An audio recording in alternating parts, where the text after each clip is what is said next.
नमस्कार मित्रों, स्वागत है आपका मेथक टीवी में। अगर आपको हमारे वीडियो पसंद आ रहे हैं तो हमें सब्सक्राइब करें, ये बिल्कुल फ्री है। और आगे दी गई घंटी के चित्र पर भी ज़रूर क्लिक करें।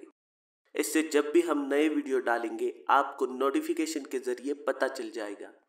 Indian mythology, high tech space, interesting facts, war story, ऐसे बहुत सारे विषयों पर आपको यहाँ बहुत कुछ जानने को मिलेगा।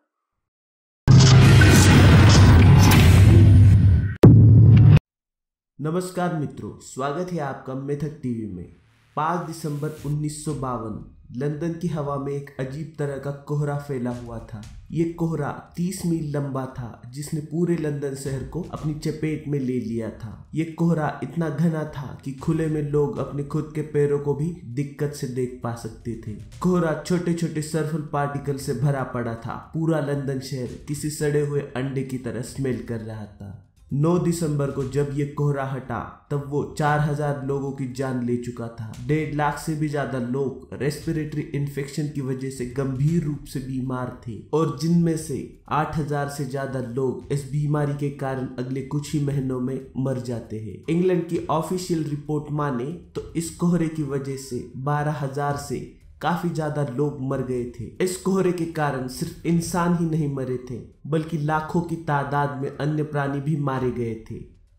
ये कोहरा कैसे आया, किन कारणों से इसका निर्माण हुआ, ये किसी को नहीं पता। ऐसा ही एक कोहरा 1962 में फिर एक बार आया, जिसने फिर 750 से भी ज्यादा लोगों की जान ली थी। 50 सालों से भी ज्यादा ये कोहरा दुनिया के लिए एक मिथक बना हुआ था, पर 2017 में वैज्ञानिक इस मिथक को सुलझाने में कामयाब रहे।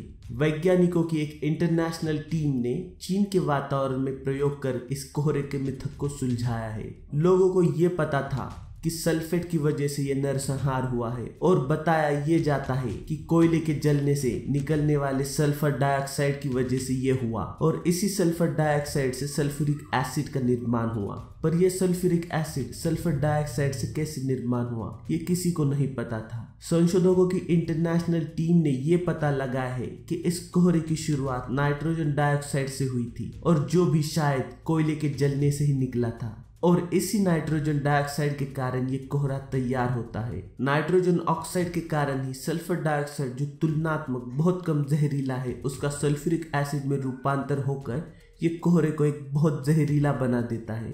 कोहरे के कुछ टाइनी पार्टिकल से मिलकर सल्फ्यूरिक एसिड लोगों के रेस्पिरेशन थ्रू उनके अंदर चला जाता है।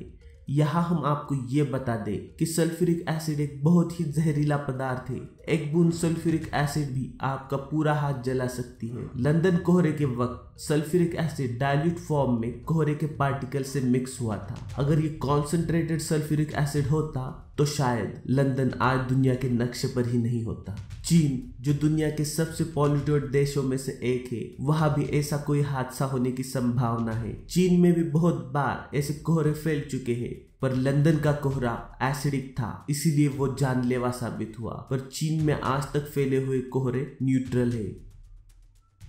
आज हम तरक्की के नाम पर जो भी कुछ कर रहे हैं, क्या वो वाकई तरक्की है? हम ये मानते हैं कि आज हमारे पास हमारे पिता या दादा के मुकाबले काफी ज्यादा संसाधन है, पर क्या हम अपने पिता या दादा जैसी शांत और सुखी जिंदगी जी पा रहे हैं? पूरी इंसानी सभ्यता आज एक दौड़ में भाग रही है। शायद इस दौड़ का अंत इंसानी सभ्यता के अंत से ही होगा। उजाला करने के लिए हम शायद अपना ही घर जला रहे, हमारी पृथ्वी को हम तबाह कर रहे हैं। आपको हमारे वीडियो कैसे लगे कमेंट करके बताएं। अगर आप पहली बार हमें देख रहे हैं तो सब्सक्राइब करना ना भूलें।